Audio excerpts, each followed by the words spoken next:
Eu li numa revista, alguns anos atrás, uma coisa bem interessante. Era para ser uma piada, mas virou uma piada de mau gosto.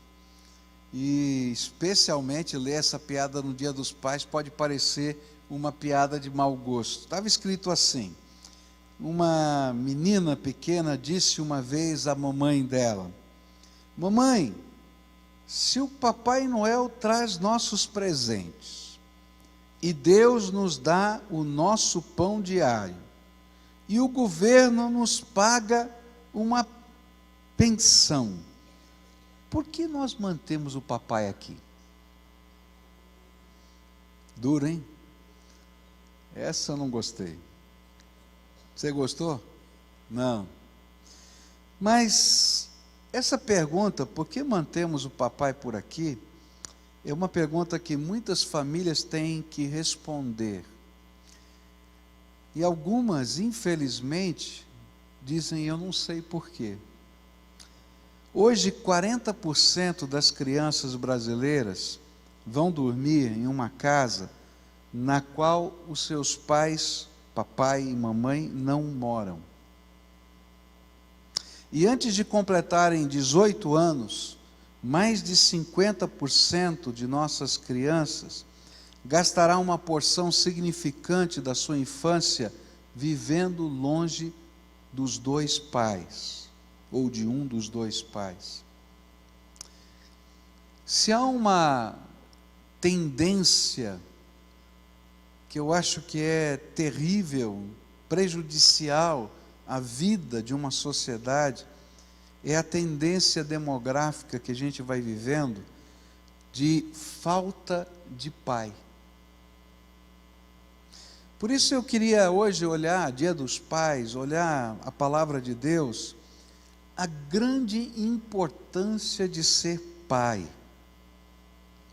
A grande importância de ser pai. E o meu desejo é que a gente não apenas compreenda o valor da paternidade, mas que nós estejamos dispostos a resgatar a missão da paternidade, que é uma bênção de Deus, uma bênção colocada por Deus, indiscriminadamente, em todos os lugares da terra. Qual seria então essa missão abençoadora dos pais? O primeiro texto que eu queria ler é um dos textos mais conhecidos sobre paternidade, sobre educação de filhos. Se encontra em Provérbios, capítulo 22, verso 6. Provérbios 22, 6. Eu acho que muitos de nós conseguiríamos até dizer esse versículo de cor. A Bíblia diz assim: ensina a criança no caminho em que deve andar, e ainda quando for velho, não se desviará dele. Vamos dizer juntos? Está aí no telão, você pode ler junto comigo? Ensina a criança no caminho em que deve andar, e ainda quando for velho, não se desviará dele. Você está desanimado hoje? Não? Vamos ler de novo aqui com um pouco mais de ânimo? Vamos lá? Volta lá. Ensina a criança no caminho em que deve andar, e ainda quando for velho, não se desviará dele. A primeira missão da paternidade é a missão de instruir. Nós temos a responsabilidade de ensinar os nossos filhos a como tornarem-se adultos responsáveis. Eu gosto de dizer que a primeira missão de um pai, naturalmente a primeira missão de uma mãe, tá, é ensinar a viver. Às vezes nós imaginamos que a nossa missão como pais é providenciar a melhor educação. Graças a Deus é também missão dos pais, a melhor escola que a gente possa dar, o melhor conteúdo que possa existir. Mas essa não é a principal missão de um pai e de uma mãe. Porque tem muita gente formada em universidade e não sabe viver. Não sabe tomar decisões. não sabe escolher os caminhos da vida, não sabe resolver problemas, não sabe como administrar uma casa. É uma das coisas interessantes, é que quando chega um casal de noivos, às vezes para uma conversa, é muito comum, quando a gente está fazendo aquele tempo de amizade mais próxima, deles um olharem para o outro e dizer assim: pastor, quanto a gente gasta para comer em casa? Quanto a gente tem que reservar do nosso salário para comprar no mercado? Como é que funciona esse negócio? Eu fico pensando, é uma pergunta tão simples, tão básica, não é? Que não precisa de um pastor para responder. Mas significa que às vezes a gente não prepara as pessoas para viver. Por isso a Bíblia vai dizer assim: ensina a criança no caminho que deve andar, não é isso? E ainda quando for velho, ele vai saber andar por esse caminho. O grande problema dos dias de hoje é que nós temos delegado a nossa missão de paternidade a instituições que nunca poderão concretizá-la. A escola não ensina a viver, a igreja não ensina a viver, as academias não ensinam a viver, o esporte não ensina a viver, a universidade não ensina a viver, nem o vovô e a vovó ensinam a viver, porque são permissivos demais, bobões demais. Não é verdade? Tem vô aqui? Tem vô aqui? Não é bobo também? Fala a verdade. Eu sou vô, posso dizer, sou bobo também. Não é verdade? Tem um ditado, não sei se eu vou saber dizer, né? Que o vô é o burro que o filho amansou, né? O cavalo chucro que o filho amansou para o neto montar em cima dele. Não, é verdade, né? Não é missão. A gente está lá, a gente contribui, abençoa, mas não é. Quem ensina é o pai, quem ensina é a mãe. E essa é a nossa missão. E lembra, gente, é ensinar a viver os valores da vida. É uma coisa tão profunda que a Bíblia vai dizer que o papai, a mamãe, e hoje estou falando do papai, ele se torna modelo referencial. Ele está olhando e está aprendendo com você. Mais do que sermões, o seu filho precisa ver na sua vida e nos seus relacionamentos o modelo referencial, norteador da sua existência. É isso que diz Provérbios 13, verso 22. O homem de bem deixa herança aos filhos de seus filhos, mas a riqueza do pecador é depositada para o justo. Queridos, a herança que nós deixamos para os filhos e os filhos dos nossos filhos não é grana, mas o homem de bem deixa valores, valores que transpõem uma geração, modelo de vida que fica impregnado no coração das pessoas, dos filhos e dos netos. Ensinar a viver.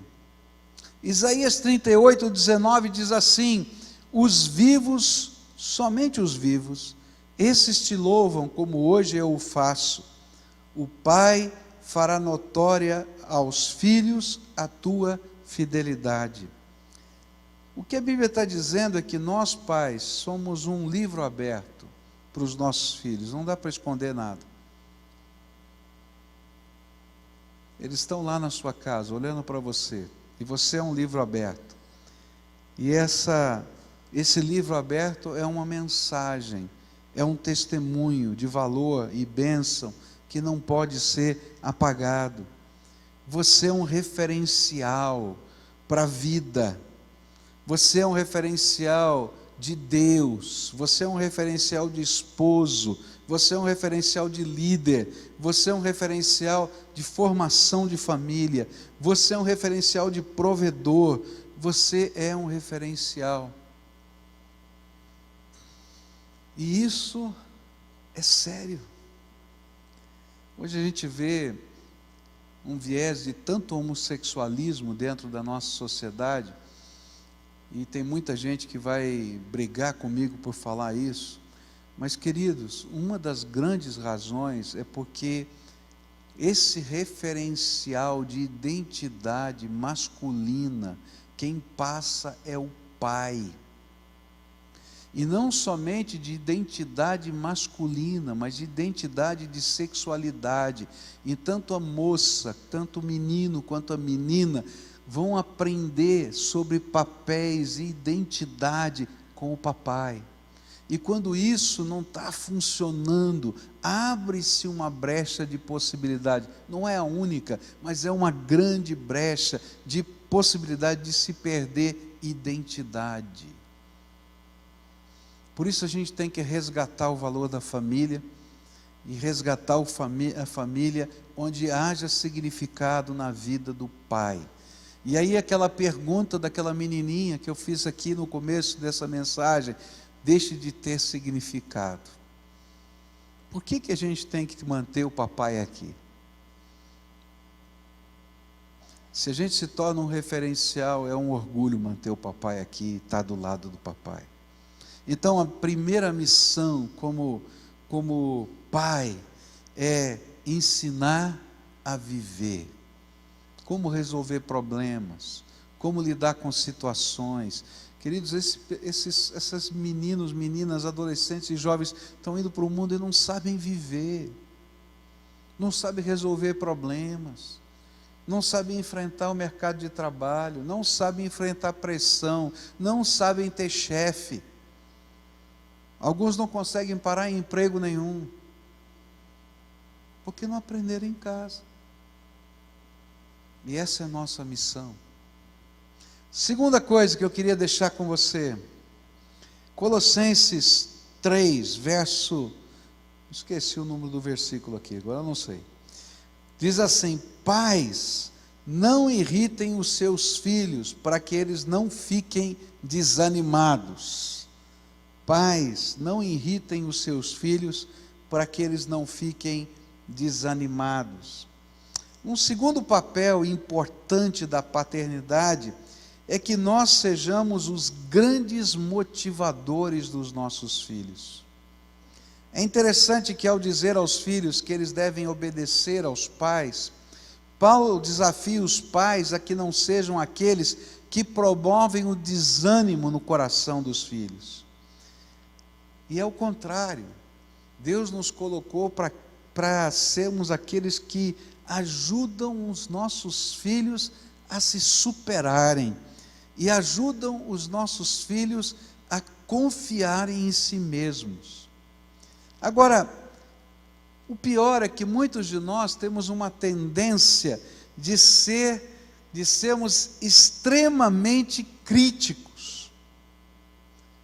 Esquecemos o quanto um elogio pode fazer de diferença.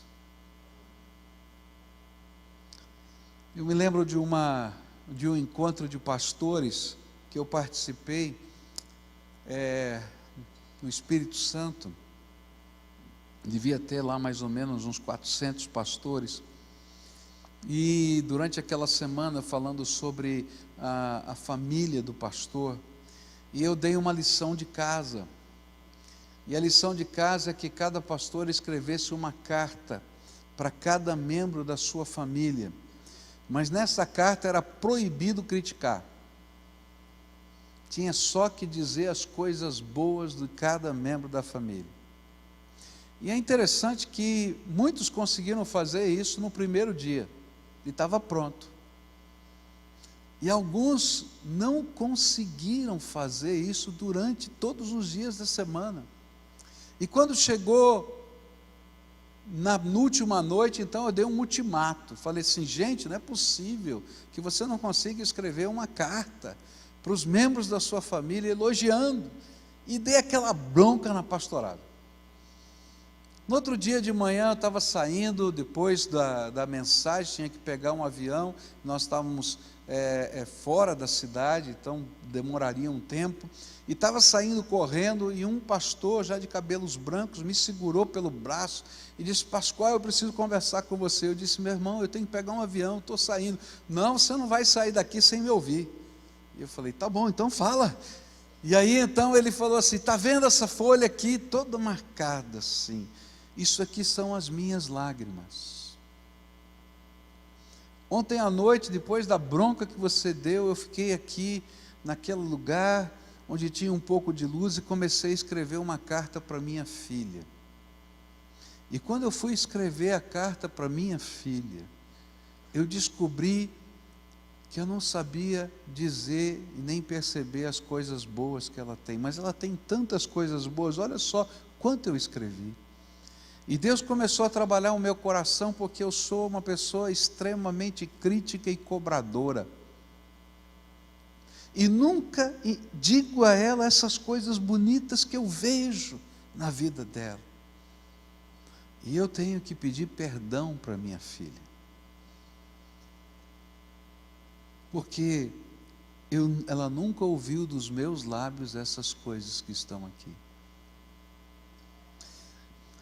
Deus nos colocou, queridos, como pais, para sermos os grandes motivadores dos nossos filhos. E a gente tem que aprender que na educação da gente, a gente ensina limites, e isso é importante, a gente ter disciplina e limites, mas a gente também ensina coragem e confiança. E a coragem e confiança vem da motivação que a gente dá, das palavras que jogam para cima, que empurram, que às vezes nos fazem superar os obstáculos que estão no nosso coração. É aquele momento quando o filho está estudando para o vestibular e que você, pai, fica fazendo café e servindo para ele de madrugada. Você não vai falar nada, você não entende nada do que ele está estudando, e é verdade, a gente já passou, a gente não lembra de mais nada, e alguns nem estudaram o que eles estão estudando, e a gente vai fazer, a gente está lá dizendo: filho, nós vamos conseguir, estou do teu lado. E se não der certo, a gente está junto de novo para a segunda vez, e para a terceira, até que saia. E sabe, essa motivação, esse empurrar, esse estar junto, faz parte da nossa missão. Deus nos colocou para fazer isso. Eu fico pensando na paternidade de Deus na nossa vida. É tremendo isso, não é? Deus faz isso conosco. Ele diz assim: filho, eu te amo, você é um pecador, desgraçado, ruim, mas eu amo você, morri na cruz por você, eu vou derramar o meu Espírito sobre você, e você vai ser uma nova pessoa, porque eu vou andar com você todos os dias, até a consumação dos séculos. Não é assim que Ele faz? A palavra de Deus está nos ensinando a gente ser esse motivador que não desiste, e a gente vai ajudar. Tem limite, tem disciplina, mas tem o andar e o empurrar para frente. E sabe, queridos, isso é tão importante, mas tão importante, que faz diferença na nossa história. Eu estava com um missionário em Portugal, e ele estava contando a sua experiência, já maduro, da minha idade um pouco mais, e ele estava dizendo de um período como missionário de carreira. Ele toda a vida foi missionário em vários países do mundo, e agora ele está em Portugal, mas teve um período na vida dele, que ele teve que dizer para a junta missionária: não posso mais ser missionário. E perguntaram para ele por quê. Ele disse assim: porque meu filho precisa de mim agora. E ele então se muda para os Estados Unidos e deixa a missão, vai trabalhar lá nos Estados Unidos só para acompanhar o seu filho, que tinha se perdido em vários aspectos da vida. E ele cumpre a sua missão, o seu filho é reencaminhado, porque ele está lá do lado para motivar. Ele parou tudo para dizer: você é o mais importante. O filho se encaminhou, continua na vida, está bem. E ele voltou para ser missionário lá em Portugal. E ele diz assim: a melhor coisa que eu fiz na minha vida foi parar tudo para dizer para o meu filho que ele era o mais importante na minha vida. Isso é motivação. Não é fácil fazer isso, porque para fazer isso você tem que abrir mão de você mesmo. É o mesmo tipo de amor que Deus tem por nós, que abriu mão de si mesmo, desceu do seu céu para habitar aqui na terra, para tomar o nosso lugar na cruz do Calvário. E a palavra de Deus está nos ensinando isso e nos fazendo uma pergunta: que tipo de motivador você tem sido como pai? Seus filhos são pessoas seguras emocionalmente? Têm uma autoestima equilibrada? Talvez o que eles precisem são afirmações positivas que os impulsionem a superar aquilo que de negativo exista dentro delas. Terceira coisa que a Bíblia nos ensina sobre a missão da paternidade se encontra em Gênesis 37, onde o versículo 11 diz assim: os irmãos de José tinham inveja dele, mas o seu pai ficou pensando no caso. Terceira missão do pai é ser pastor do coração dos seus filhos, ou tratar o coração dos seus filhos. O mais comum pecado dos pais, descrito na Bíblia, é omissão em tratar o coração dos seus filhos. A história de Jacó e José e os irmãos de José é isso. Jacó viu o que estava acontecendo e ficou pensando no assunto, mas não fez nada. E porque ele não fez nada, uma tragédia se instalou dentro de casa. Os irmãos enciumados, porque ele era o queridinho do papai, simularam a morte dele e venderam José como escravo. E veio grande sofrimento para a casa de Jacó, para o coração de Jacó. Mas o que a Bíblia está dizendo é: toma cuidado na omissão de tratar o coração das pessoas da tua casa, porque essa é a missão do homem, do pai, do marido. Ele é o protetor emocional da família. Esse é o meu papel, é o seu. A mesma coisa vai acontecer com Davi. Davi, ele vai exercer um reinado maravilhoso, expande as fronteiras, mas se você estuda a família de Davi, é uma tragédia depois da outra. É uma tragédia depois da outra. Ele tem a tragédia de Absalão, mas ele vai ter a tragédia de Adonias, porque há sucessão e é indicado Salomão, e ele, sabendo disso, fica enciumado e começa uma revolta, e vai terminar com a morte desse homem, porque Salomão vai matá-lo depois.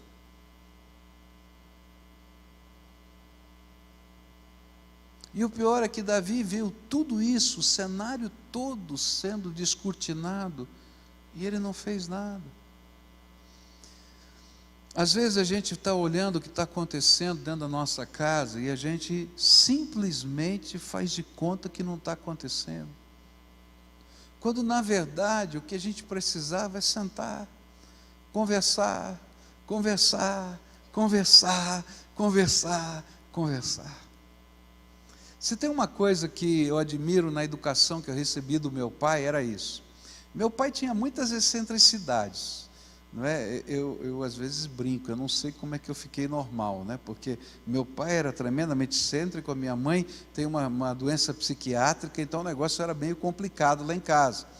Mas no meio de tudo isso, papai, ele tinha uma qualidade maravilhosa, era a capacidade de conversar. Tinha uma regra lá em casa. A regra é a seguinte: olha, você pode fazer qualquer coisa desde que você me convença. eu sou autoridade, eu vou dizer sim ou não, mas eu te dou a liberdade de você me convencer. E aí então a gente se preparava, eu me preparava para conversar com meu pai, porque era verdade, se a gente convencesse ele dizia, tá bom, você me convenceu, está fechado. Então a gente se preparava. Agora ele tinha uma paciência, porque ele discutia aquele assunto 2, 3 horas, está entendendo? E você ia argumentava, ele contra-argumentava, você fazia isso aqui, ele fazia uma pergunta, e aquilo ia lá, a gente ia discutindo, e falando, chegava uma hora, ou que ele nos convencia, a gente dizia assim, tá bom pai, você me convenceu, está resolvido, tal, aí saíam os acordos, aí vai acontecer isso, aquilo. Quando ele tinha que repreender, então, e às vezes a gente tinha combinado algumas disciplinas, se você fizer isso vai acontecer aquilo e tal, então era a mesma coisa, filho, senta aqui, vamos conversar, ixi, agora vai ser. Aí começava, o que a gente combinou, por que você fez, era 2, 3 horas, chegava no final e dizia assim, pai, eu já vou buscar o chinelo para o senhor, vamos resolver esse assunto logo, porque, não é? Mas gente, que coisa maravilhosa, porque isso era uma grande oportunidade de tratar o nosso coração, da gente poder falar das coisas que estavam na nossa alma, de entender os porquês da vida, de treinar a nossa capacidade de argumentar os nossos valores, os nossos direitos, a nossa vontade, e de ouvir as respostas. Queridos, Deus instituiu você para pastorear a alma dos seus filhos. Trata o coração deles. Porque se você não tratar, alguém vai tratar. E sabe, talvez esse alguém que vai tratar não seja a melhor pessoa para fazer isso. E quando chega a fase da adolescência e da juventude, quem vai tratar é a turma. E dependendo do grupo em que ele está inserido, isso é um grande perigo. Agora, se os seus filhos já são adultos, continua a tratar o coração deles. Porque talvez eles não tenham ninguém para conversar as coisas que estão na alma deles. Quem sabe instituir um café, um almoço, um tempo só para ouvir, só para contar das suas vitórias, sem que isso seja parecer que está se gabando, porque para pai a gente nunca se gaba, não é verdade? É assim, não é, né? A gente está contando tudo, é tudo maravilhoso, aleluia, graças a Deus, Ele está torcendo junto com a gente, mas esse é um processo de Deus. Cuida da alma dos seus filhos. Essa é a missão que Deus deu para a gente, que a gente tem que exercer nessa vida. E a gente precisa perceber o que consome o coração deles, a relação com os irmãos, os problemas com os outros membros da família, aprender a honrar mãe, pai e avós. A gente aprende quando a gente trata os corações. Quando a gente reafirma os valores que estão se perdendo, a gente tem que aprender a tratar a ira, a raiva, o rancor, o desamor, o desânimo, todos os sentimentos que estão consumindo o coração, porque Deus elegeu você para ser o pastor do coração dos seus filhos. Última coisa que eu quero deixar com vocês é o senso de justiça. Deus colocou a figura paterna dentro de casa para ser o senso de justiça dentro da casa. Olha que coisa tremenda, em Hebreus 12, a palavra de Deus diz assim: no caso dos nossos pais humanos, eles nos corrigiam e nós os respeitávamos. E então devemos obedecer muito mais ainda ao nosso Pai Celestial, e assim viveremos. Provérbios 23, versos 13 e 14. Não deixe de corrigir a criança, umas palmadas não a matarão. Para dizer a verdade, poderão até livrá-la da morte. O senso de justiça de que tanto necessitamos vem da disciplina dada pelos nossos pais. Muitas pessoas têm perdido o senso de justiça simplesmente porque têm perdido o referencial de disciplina dos seus pais. Não entendem mais o que é respeito, valor, ordem, porque o nosso ímpeto não tem sido refreado e a disciplina tem falhado. Eu fico abismado com algumas coisas que têm acontecido nos dias de hoje. Anos atrás, você deve ter lido nos jornais e assistido também os casos que aconteceram no Brasil, mas um me chamou muita atenção, um caso que aconteceu em Brasília, onde um grupo de jovens, queimou vivo, tá? um homeless, um homem, um sem-teto. E aí conseguiram identificar esse grupo de jovens e foram prendê-los. E o interessante é que eles eram jovens de famílias de bem da sociedade,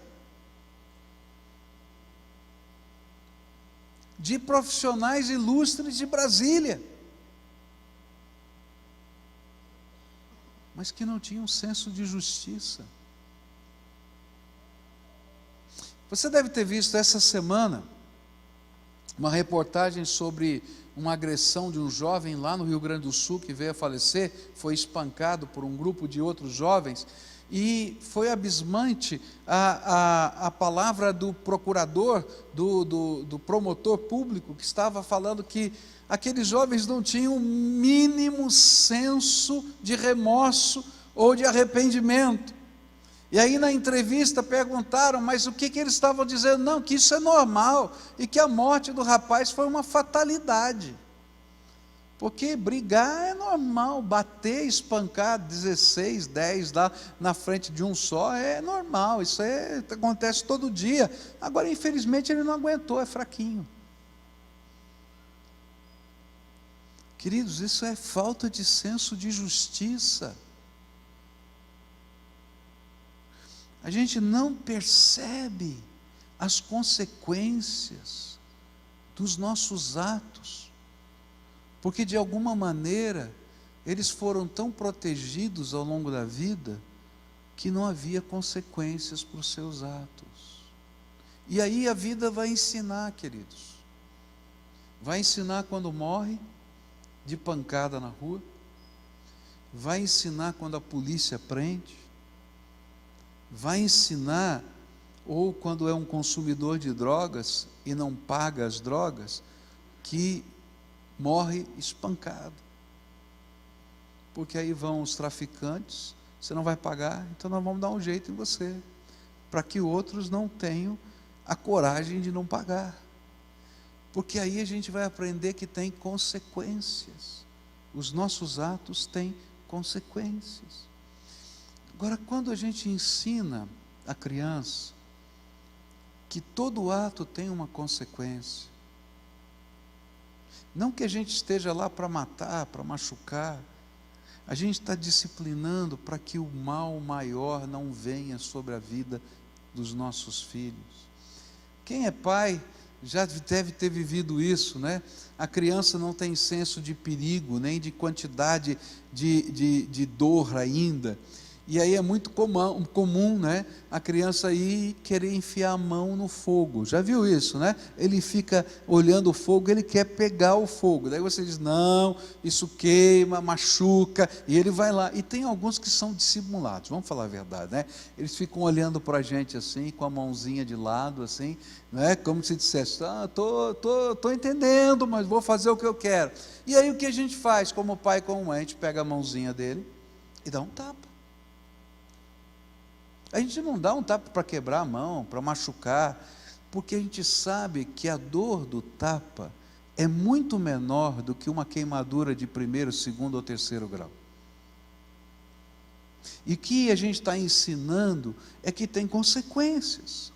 Agora, se a gente não coloca esses limites da disciplina, não há senso de justiça.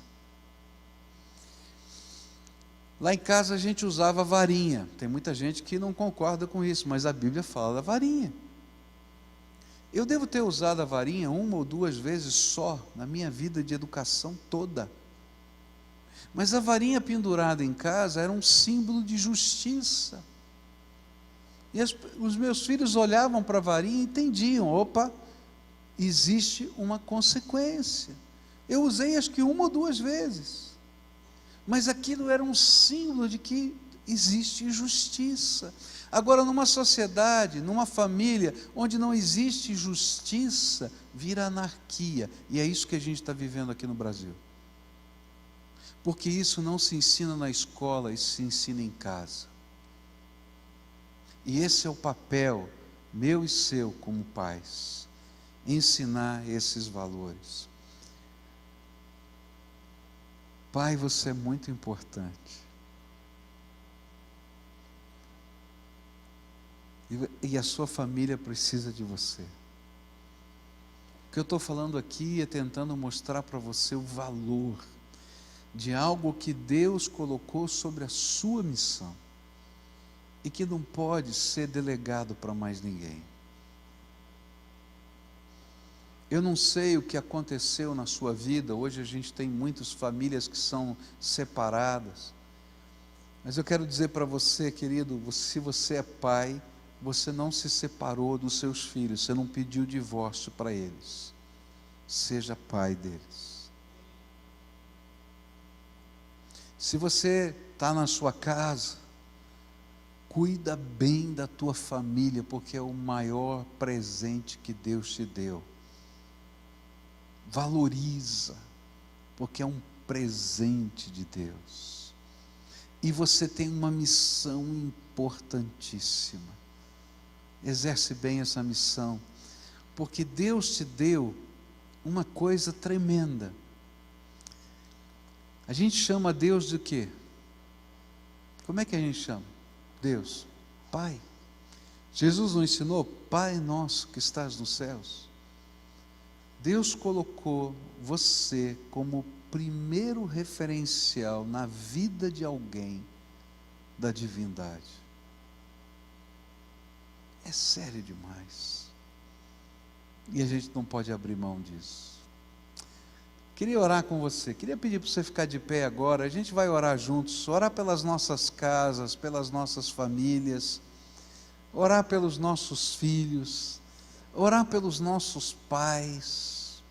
Não sei onde estão agora. Alguns vão sair daqui para um encontro de família, e eu espero que esse encontro de família seja muito gostoso, muito abençoador, que seja uma festa mesmo. A gente tem que celebrar a família, e essas datas, Dia dos Pais, Dia das Mães, Páscoa, Natal, tem o seu significado de celebração da família. A gente não quer passar esses dias sozinhos, mesmo que a gente já tenha perdido alguém como o nosso pai, a gente não quer passar sozinho, porque a gente quer celebrar a família, não é? Então, celebrem a família, e vejam a bênção que Deus colocou ali para vocês. Não tem pai perfeito, não tem pai perfeito. Todos nós que somos pais sabemos que não somos perfeitos, tem muita coisa para melhorar. Mas apesar de a gente não ser perfeito, a gente continua sendo uma bênção para os nossos filhos. Então, seja a melhor bênção possível. E se você tem o seu pai vivo, apesar de todos os defeitos dele, ele continua sendo uma bênção para você. Ame o seu pai. E se tiver marcas de tristeza, perdoe, porque é assim que funciona. O pai tem que perdoar o filho tem que perdoar o pai. E nessa santa reconciliação, diz a Bíblia, não é? Diz a profecia lá em Malaquias, nessa reconciliação de pais a filhos e de filhos a pais, Deus derrama a sua bênção sobre a terra. Olha que coisa linda. Quando não há essa reconciliação, a terra está em sofrimento. Está lá na profecia. Que sabedoria de Deus. Então hoje a gente vai celebrar isso. E quando você for para casa, celebra mesmo. Celebra com alegria, com louvor, com prazer, com brincadeira, com canto. Senta ao redor da mesa e bate papo, e lembra as histórias. Celebra, tá? É muito bom, é muito gostoso. Se não sabe como começar, pega o álbum de fotografia, você vai morrer de dar risada, né? Álbum de fotografia é um negócio ruim, né? Quando a gente pega aquelas fotos antigas e se vê naquelas fotos, né? E ai, meu pai, eu fico lembrando dos cabelos das mulheres dos anos 60. Eu não sei, alguém me disse que punha um bombril dentro para aumentar o tamanho, é verdade isso mesmo? Punha bombril mesmo? Meu Deus, eu não acreditei, aqueles cabelos imensos assim, altos, né? A gente começa a olhar e dar risada daquilo, é uma festa, e contar as histórias. Deus ama isso, Deus ama tanto, que toda vez que tinha que fazer uma festa de gratidão a Deus, um culto de louvor e gratidão a Deus, tinha que fazer em família, não podia fazer sozinho. E era para comer um churrasco junto, churrasco da carne que tinha sido oferecida no altar, para celebrar a vida e a família. Então vai hoje para casa para celebrar a vida e família, amém? Posso orar por isso? Orar pela tua casa, orar pelo teu almoço, orar pela convivência. Está longe, pega o telefone, bate um papo, gasta um pouquinho, mas vale a pena, é um presente de Deus. Pai querido, muito obrigado, porque o Senhor nos deu um presente chamado família. O Senhor nos deu referenciais, o Senhor colocou pessoas significativas ao nosso lado. E Senhor, nós sabemos que todos nós temos inúmeros defeitos, mas sabemos também que o Senhor colocou inúmeras qualidades. E nós queremos olhar hoje para as qualidades e não para os defeitos, e receber do Senhor a bênção que o Senhor já derramou sobre nós. Abençoa a casa de cada um dos teus filhos que está aqui. Que a bênção do Senhor seja derramada em unidade, em amor, em perdão, em celebração da vida. E que, Senhor, os referenciais do teu amor sejam revelados a nós e que os nossos olhos estejam abertos para percebê-los. Fica com os teus filhos, leva-os para casa, faz desse dia um dia de festa, Pai, um dia de celebração, um dia de alegria, um dia de memórias, um dia de lembranças, um dia de histórias significativas, e que no meio de tudo isso, o Senhor trate o coração e a alma de cada pessoa. Usa, Senhor, esse tempo para trabalhar a reconciliação entre pais e filhos, filhos e pais, entre marido e esposa, esposa e marido, entre a família mais extensiva e os membros da família nuclear. Faz a tua bênção se multiplicar. É aquilo que oramos em nome de Jesus. Amém e amém.